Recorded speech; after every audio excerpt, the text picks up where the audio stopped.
Seja bem-vindo à nossa aula, à nossa maratona e espero de coração que você passe na prova do AB.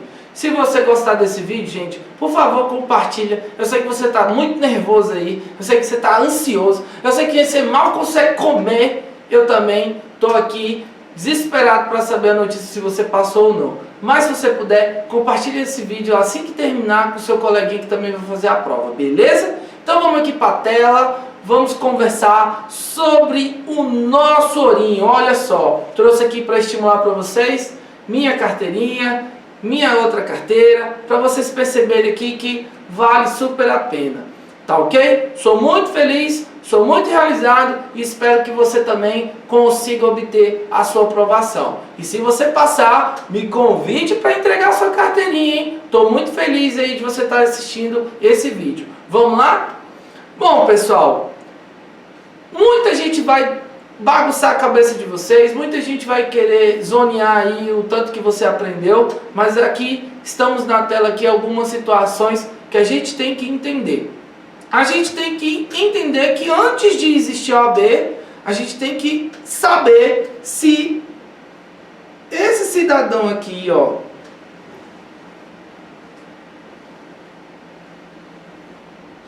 que no quadro é diferente, né? Ou seja, se esse cidadão aqui, antes de se tornar advogado, tem capacidade e vai preencher os requisitos para entrar na ordem dos advogados. O nosso personagem, ele aqui, ó, estudante de direito, estagiário, né, todo feliz, aprendeu que para passar, para se tornar estagiário, ele tem que ter capacidade. Segundo, ele tem que estar com o título eleitoral em dia. Terceiro, ele não pode exercer atividade incompatível. Quarto, ele tem que ser inidôneo. Quinto, prestar compromisso.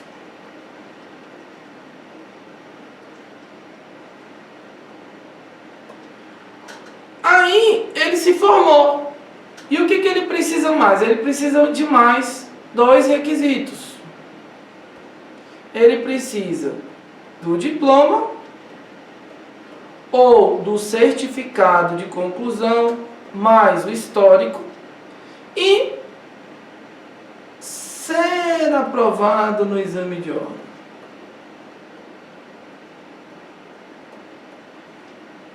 Ok? Então, assim, dentro dos limites aqui da minha tela, é isso que você tem. Então, é isso que se pede para ser aprovado no exame de ordem, tá? Que a gente precisa para a gente fazer esse cidadãozinho aqui passar. Então, olha só o bizu aqui, ó. O sexto e o sétimo é para advogado e o restante aqui é para o nosso estagiário. Os dois fazem com que o advogado passe na prova da OAB. Fechou? Então vamos lá. Depois disso, ele é aprovado, prestou o exame, ele aprende, de acordo com nossa dica aqui, ó, que ele tem algumas atividades que ele exerce de acordo com exclusividade. Ou seja, ele tem que ter... Deixa eu pegar aqui de novo. O professor está todo colorido, né? Então ele tem aqui, ó, essa. Então ele tem 4 prioridades aqui, 4 atividades privativas, né? Então ele tem a postulação, ele tem a consultoria, ele tem a assessoria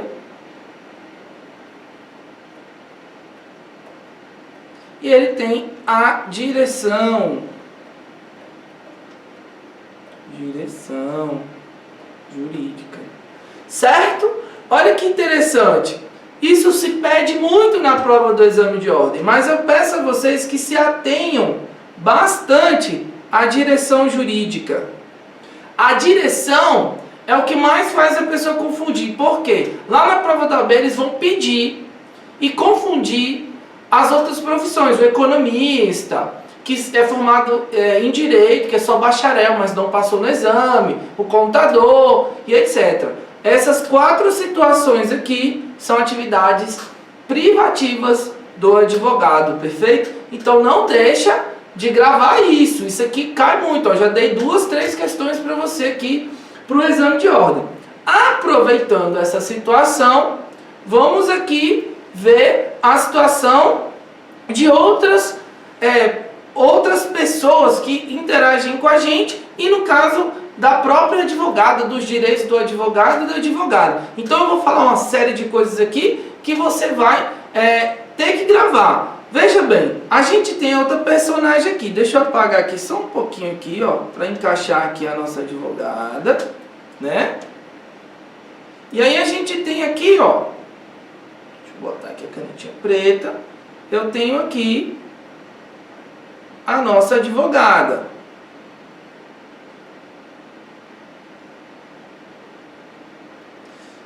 E aí, ela está grávida. Ela está grávida. E aí ela quer e precisa exercer alguns direitos. Professor Rodrigo, quais são os direitos que essa advogada tem?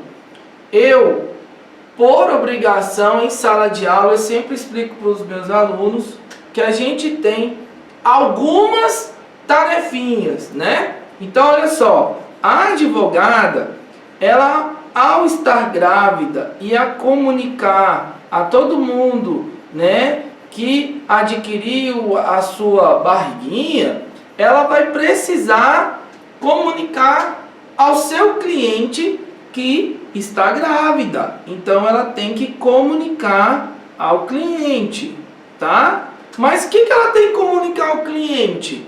Que está grávida para poder suspender o processo dele. E se ela for só ela pode, mas se tiver mais de um advogado na procuração, esse processo não será suspenso. Então, olha só a situação. A advogada engravidou. Se tiver mais de um advogado na procuração, esses prazos não serão suspensos. Mas se só for ela tem que comunicar ao cliente para o processo ser suspenso, beleza? Aí, Rodrigo, quais são as prerrogativas que essa advogada tem? O que ela tem aqui de direito? O que ela vai ter que fazer? Veja bem, essa advogada, ela vai aqui, ó, imaginar o quê? Que, poxa, eu engravidei, eu não vou nem ter um privilégio, alguma coisa assim? Claro que ela vai ter. Primeira situação, ela tem direito a... e outra coisa, a gente tem que dividir as classificações. Olha só, tem a grávida, né, que tem a gestante. Nós temos, vamos aqui, ó, eliminar aqui. Focar de vocês já lembrar, já sabem. Então eu tenho as classificações da gestante, eu tenho a lactante, eu tenho a que deu à luz e a adotante. Olha só, eu tenho essas 4 classificações. Rodrigo, então o que eu tenho que aprender? Que a gestante, ela tem direito a não passar no raio-x, naquela roleta, né, naquela porta giratória. E também estacionar dentro do fórum, dentro de uma vaga reservada para ela. Os demais e a gestante, ela tem direitos em comum, que é direito à preferência nas audiências e na sustentação oral, ok? Fora a gestante, A lactante, a que deu à luz e a adotante, elas têm direito a ter um local reservado para ela cuidar das crianças dentro do fórum, né? E se tiver algo para ficar cuidando, algumas pessoas para ficar cuidando dela, né? Um setor específico para cuidar da sua criança enquanto ela faz a audiência. Entendeu? Então isso se chama prerrogativas. E aqui, processualmente falando, ela tem que preencher esses requisitos. Fechou? Então, isso daqui é o que eu trago para vocês dentro dessa tela. Vou zerar aqui a tela para a gente fazer mais, né? Para a gente pegar e fazer mais dicas. Então aqui, estou aqui com a minha colinha, né? A gente já falou bastante coisa. Eu vou dar uma dica para as pessoas, para vocês que pode cair na prova e que eu estou com uma sensação grande. As 7 situações que o advogado pode exercer sua profissão sem procuração, tá? Então, 7 situações que ele pode exercer sem procuração. Então, vamos lá, vamos gravar, porque aí você nunca vai esquecer. A primeira é em caso de urgência. Rodrigo, o que seria caso de urgência? Algo que não pode esperar. É isso mesmo. Ou seja, algo que é urgente. Veja bem, já caiu na prova do exame de advogado que não estava podendo advogar, que já tinha o cliente já tinha um advogado, mas devido à urgência ela precisava contratar outro. Pode? Pode. Qual a segunda situação, Rodrigo?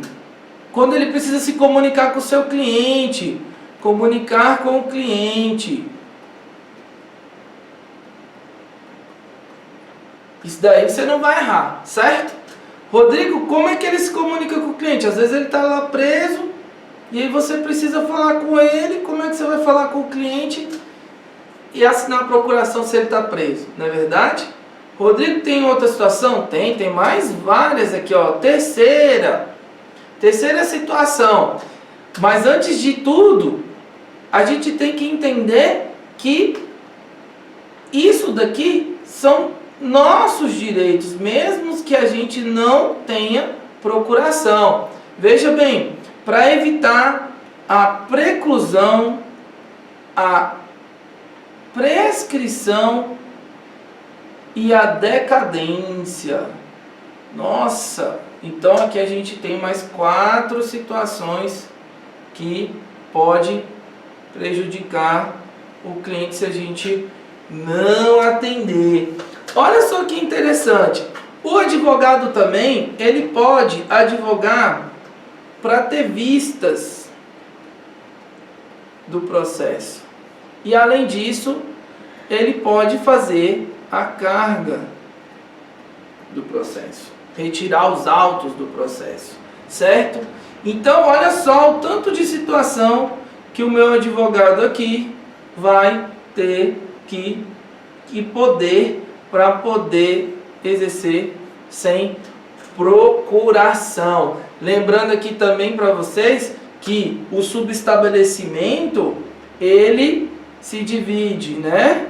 Os subs, ele se divide em com reserva e sem reserva, tá? E aí, isso daqui é de advogado para outro advogado, tá ok? Só pode subestabelecer para outro advogado. Então, isso daqui é um macete que eu trago para vocês, que está espalhado em vários locais dentro do estatuto, dentro do código de ética, dentro do regulamento geral, tá? Então, 7 situações que o advogado pode advogar sem procuração, tá? Tira um print dessa tela aí, tira uma foto e passa aí, vamos gravar também. Aí, pessoal, a gente tem aqui várias dicas que eu anotei, mas eu não posso deixar de lembrar da situação do nome social. Veja bem, aqui em que pese a gente está falando sobre procuração, sobre advocacia, dentro do nome aqui da procuração, a gente pode trabalhar com o nome social. Opa! Acho que eu ultrapassei aqui um pouquinho. Pera aí. Aqui, ó. A gente pode trabalhar com o nome social. O que é o nome social? O nome social é aquele que a pessoa escolhe, né?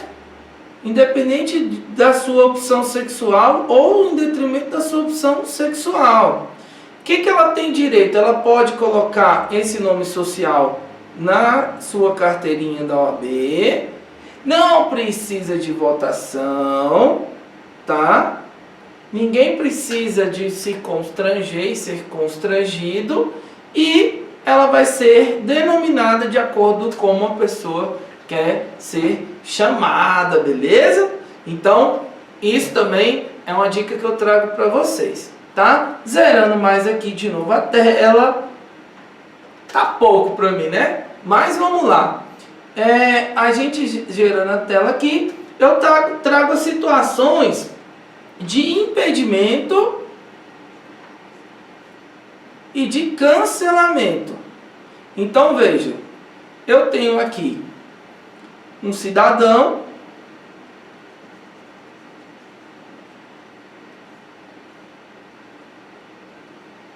tá bom, né? Tão bom, né? Então eu tenho aqui o meu cidadão que passou na prova da OAB. Então eu tenho uma situação que impede ele de advogar e outra em detrimento do cancelamento. Impedimento é diferente de cancelamento. Mas, Rodrigo, eu queria que você me explicasse situações de impedimento e situações de cancelamento. Veja bem, o cancelamento, ele é mais gravoso que o impedimento, né? O cancelamento é, apesar de ser gravoso, mais gravoso em alguns aspectos, ele é mais fácil de decorar. Então, Rodrigo, quais são as situações de cancelamento? Porque eu pedi. Olha que tranquilo. Mas tirando a parte de que eu pedi, eu tenho aqui as situações de que eu sofri uma penalidade. Vamos botar aqui por penalidade. Por penalidade. Terceiro, porque eu faleci, ou seja, por falecimento. E temos a quarta e a quinta situação, que se eu perder os requisitos para advogar, e a quarta de incompatibilidade. Tá ok? É muita informação, né? Para a gente passar numa maratona. Então, o cancelamento se dá por essas situações. Rodrigo, e me explica aqui a questão de incompatibilidade, né? A incompatibilidade, ela vem não com a proibição total, né? Totalmente. Ela vem com aquela situação de que te restringe.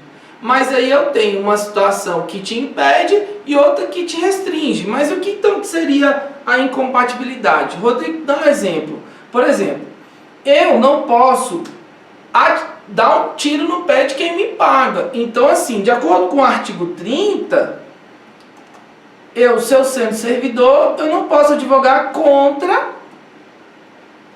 quem me paga. Então, se cai na prova que a pessoa é remunerada pelo Estado e esse Estado remunera, ela não pode advogar contra quem lhe paga. Mas eu tenho um bizu. Se eu for professor, eu posso. Tanto a favor como contra. Entenderam?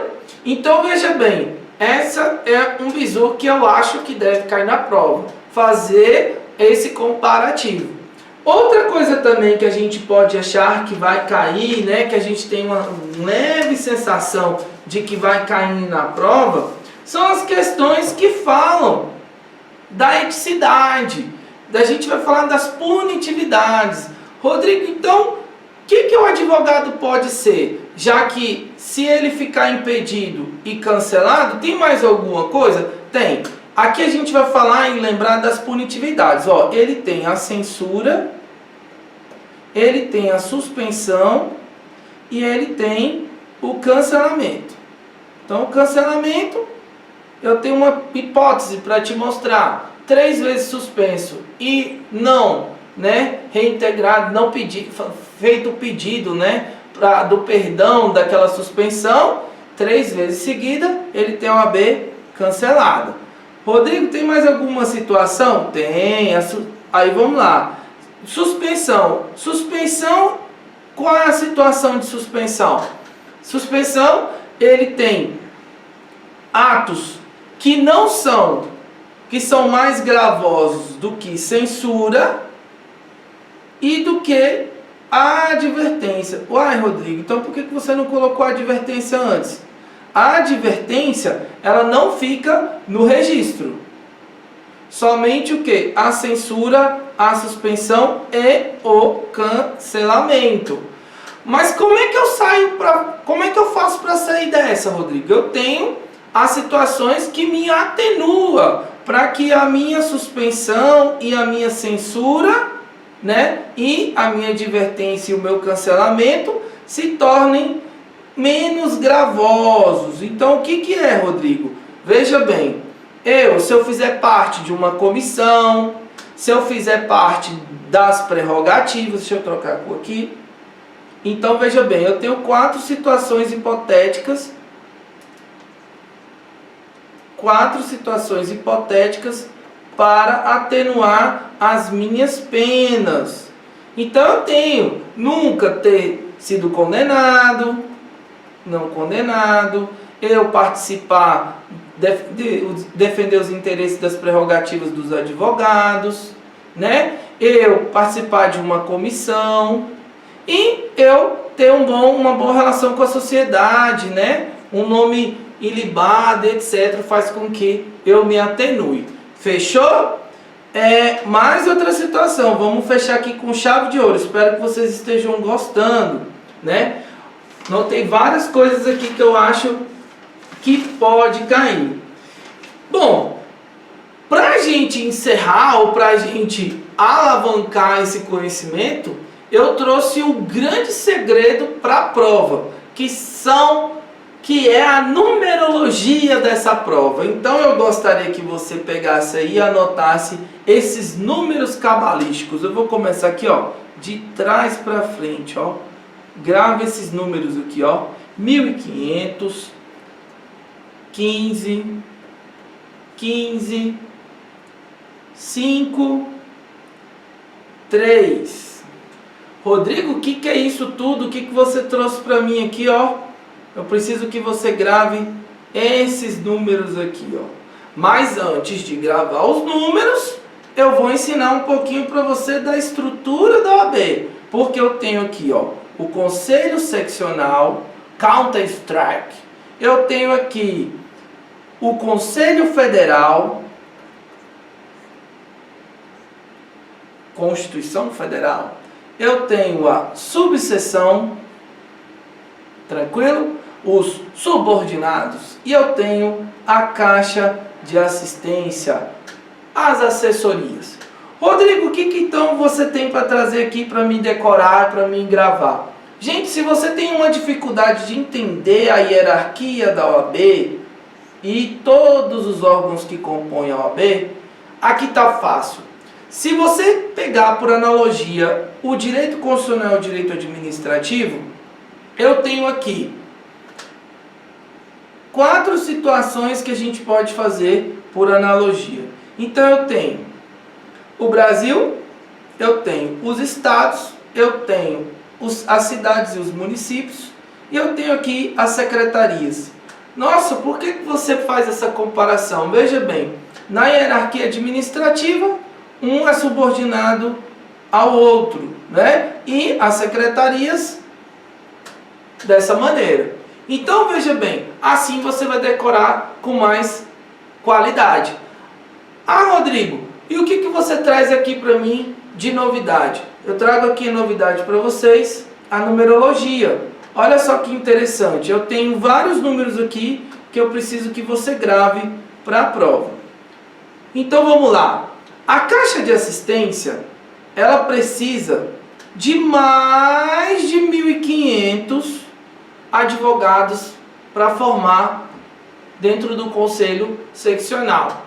Então, é isso que você tem que gravar da caixa de assistência. Rodrigo, o que você tem mais aqui para esse 15? Ah, eu tenho aqui uma situação peculiar, que as eleições é na segunda quinzena de novembro. E eu tenho que tem que ter aqui, ó, 15, no mínimo 15 advogados para formar uma subseção. Então, gravem esses dois 15 aí. Segunda quinzena as eleições e, no mínimo, 15 advogados para formar uma subseção. Ah, mas tem um bizu. Pode ser de cidade, somando cidades? Pode somar cidades. Eu posso pegar aqui a soma de uma cidade com a outra para formar uma subseção, desde que esteja dentro do território do conselho seccional. Tá ok? Então, olha aqui os dois 15, ó. 15 e 15. Então, vamos trazer aqui, ó, essa segunda quinzena para cá, ó. Segunda quinzena de novembro. Eleições. Tá bom? Rodrigo, então o que é o 5? O 5 tem a ver com eleições e o 3 também. Primeira situação, o 5 é para o tempo de advocacia para ser eleito presidente das seccionais e do Conselho Federal. Tranquilo? E 3? 3 é o tempo de mandato. E 3 é o tempo mínimo de advocacia para as subseções e os conselheiros. Tranquilo? Então, olha só que interessante esse macete, né? Então, a gente tem essa gravação aqui que você pode decorar e não vai mais errar. Bom, de qualquer maneira, eu penso o seguinte, a prova da OAB ela é muito cansativa, né? Mas são 80 questões que você pode, né, diluir aquele seu conhecimento e ter um êxito maior em uma matéria e ter um conhecimento satisfatório em outra. Então, o que eu acredito? Foque bastante em ética. Ética é uma matéria que você aprende com facilidade, decora com mais velocidade, ainda mais depois dessas grandes dicas que a gente trouxe aqui. Então, se você vai fazer a prova com total desconfiança, olhe a prova com bons olhos. Eu, quando fiz a minha prova, eu fui com destemor, eu fui pensando o seguinte, eu vou passar, eu preciso bater de frente com isso aqui, vamos ver o que vai dar. Então eu acho que você tem que estar preparado para isso. Certamente, pessoal, vocês perderam pessoas amadas, certamente vocês estão com problemas, certamente vocês estão passando por alguma situação que vai te deixar inseguro, ou até mesmo uma falta de estudo. Então isso daí nada mais é que são situações que a gente tem que enfrentar. Então, o meu conselho maior para você que vai fazer a prova é ter paciência. Se você não tem um método para fazer a prova, eu ensino a fazer esse método dentro aqui do nosso canal do YouTube. Assista o meu vídeo de como fazer a prova. Vai ser super fantástico você acompanhar esse método. Um método que ninguém utiliza e que meus alunos, já são mais de 1000 advogados que a gente aprova aqui em Brasília, que utilizaram esse método. Então, eu conto com vocês, para vocês passarem nessa prova e depois me dar o feedback. Eu espero que vocês tenham gostado dessa aula, dessa mini aula, e desejo o melhor para vocês. Passem nessa prova, orgulhem quem você tem que orgulhar e esfrega na cara de quem você tem que esfregar. Fechou? Um abraço e até